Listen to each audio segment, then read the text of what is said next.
There was a boy who hated math. Numbers felt like enemies. Equations looked like mountains. Every time he opened his notebook, anxiety kicked in. He would stare at the questions for hours, hoping they'd disappear, but they didn't, just like his problems in life. Because life had its own math. Poverty was his first formula, loneliness his first variable, and failure his constant. He failed one test after another, not just in class, but in life. People laughed. Teachers gave up, even he stopped believing in himself. Then one day, his math teacher gave him a challenge, the hardest equation in the book. He looked at it and said, "Sir, I can't solve this." The teacher smiled and said, "You don't have to solve it now.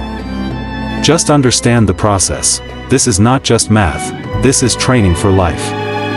Confused, the boy asked, "What does math have to do with my life, sir?" The teacher replied, "Everything. In math, you don't solve the problem all at once, you break it down, you try step by step, you fail.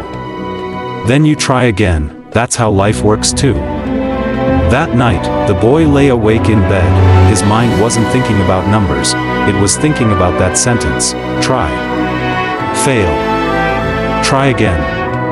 And then something changed. He decided to stop running away from problems, in class, and in life. He began facing them like math equations, step by step.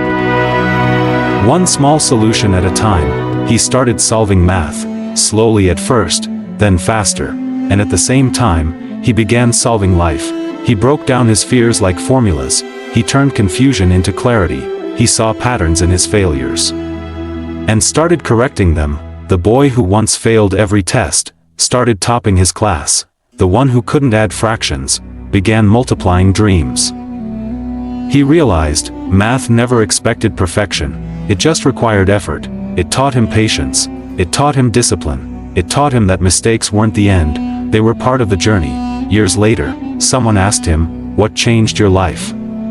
He didn't say luck. He didn't say talent. He simply smiled and said, "Math."